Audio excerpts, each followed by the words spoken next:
నందికొట్కూరు పట్టణంలో వెలిసిన శ్రీ వాసవి కన్యకా పరమేశ్వరి దేవాలయంలో దసరా పండుగ సందర్భంగా దేవీ నవరాత్రి ఉత్సవాలు ఘనంగా ముగిశాయి. పట్టణ నూతన అధ్యక్షుడు భీమిశెట్టి జయరామకృష్ణ కమిటీ నాయకులు, సభ్యులు, పెద్దలు, మహిళా మండల ఆధ్వర్యంలో నవరాత్రి ఉత్సవాలు ఘనంగా నిర్వహించారు. నూతన కమిటీని జిల్లా ఆర్యవైశ్య సంఘం ఉపాధ్యక్షుడు పార్థసారథి ప్రమాణ స్వీకారం చేయించారు. కార్యదర్శిగా బచ్చు శ్రీనివాసులు, కోశాధికారిగా వీరబొమ్మ శ్రీనివాసులు, కమిటీ సభ్యులు ప్రమాణ స్వీకారం చేశారు. ఈ సందర్భంగా తత్తూరు శ్రీ రంగనాథ స్వామి బుర్రకథ, భరతనాట్యము, సాంస్కృతిక కార్యక్రమాలు ఆకట్టుకున్నది. సాంస్కృతిక కార్యక్రమాలు భక్తులను ఆకట్టుకున్నవి. ఈ కార్యక్రమంలో శ్రీ శ్రీ చిన్నజీయర్ స్వామి శిష్యులు సముద్రాల ఆచార్య శిఖామణి సూక్తులు వినిపించారు. చివరి రోజున వసంతోత్సవ కార్యక్రమం ఘనంగా నిర్వహించారు. నందికొట్కూరు పట్టణంలో వెలిసిన శ్రీ వాసవి కన్యకా పరమేశ్వరి దేవాలయంలో దసరా పండుగ సందర్భంగా దేవీ నవరాత్రి ఉత్సవాలు ఘనంగా ముగిసావి. పట్టణ నూతన అధ్యక్షుడు భీమిశెట్టి జయరామకృష్ణ, కమిటీ నాయకులు, సభ్యులు, పెద్దలు, మహిళా మండలి ఆధ్వర్యంలో నవరాత్రి ఉత్సవాలు ఘనంగా నిర్వహించారు. నూతన కమిటీని జిల్లా ఆర్యవైశ్య సంఘం ఉపాధ్యక్షుడు పార్థసారథి ప్రమాణ స్వీకారం చేయించారు. కార్యదర్శిగా బచ్చు శ్రీనివాసులు, కోశాధికారిగా వీరబొమ్మ శ్రీనివాసులు, కమిటీ సభ్యులు ప్రమాణ స్వీకారం చేశారు. ఈ సందర్భంగా తత్తూరు శ్రీ రంగనాథ స్వామి బుర్రకథ, భరతనాట్యం, సాంస్కృతిక కార్యక్రమాలు ఆకట్టుకున్నది. సాంస్కృతిక కార్యక్రమాలు భక్తులను ఆకట్టుకున్న ఈ కార్యక్రమంలో శ్రీ శ్రీ చిన్నజీయర్ స్వామి శిష్యులు సముద్రాల ఆచార్య శిఖామణి సూక్తులు వినిపించారు. చివరి రోజున వసంతోత్సవ కార్యక్రమం ఘనంగా నిర్వహించారు. ఒక పూట వండి గమ్మన కూర్చునే దానికి కాసేపోయిన ఇక్కడ రోజు ఎంతమంది వండుతూనే ఉండాలి ఈ వ్యవస్థలో.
మంచి వ్యవసాయదారుడు.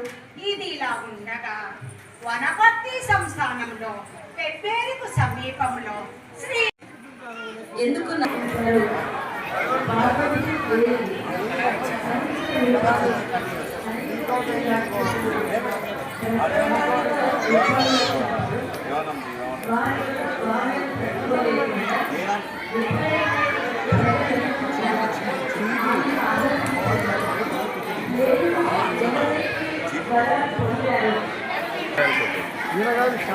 जातरेभो ममावह तामावह जातरेभो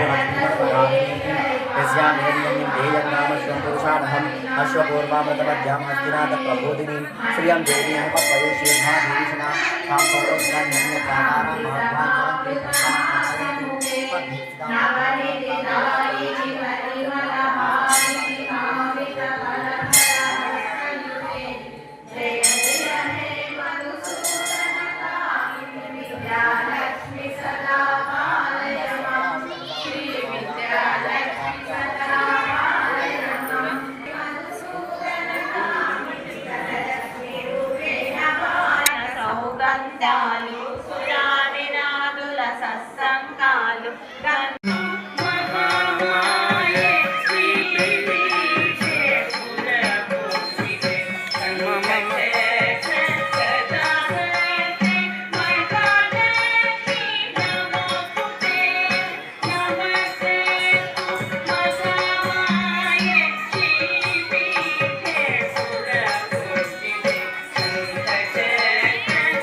రామకృష్ణ అను నేను నేను ఆర్యవేశ సంఘం కార్యవర్గంలో మీ పదవిని చెప్పండి అధ్యక్ష పదవిలో నియమించబడి సంఘం ఆశయ సాధనకు ఆర్యవైశ్య జాతి కీర్తి ప్రతిష్టలు పెంపొందించకు నా పదవీ కాలం నందు అకుంఠిత దీక్ష దక్షతలతో పని చేయగలవాలని నా యొక్క బాధ్యతలకు కట్టుబడి కర్తవ్య నిర్వహణలో సంఘం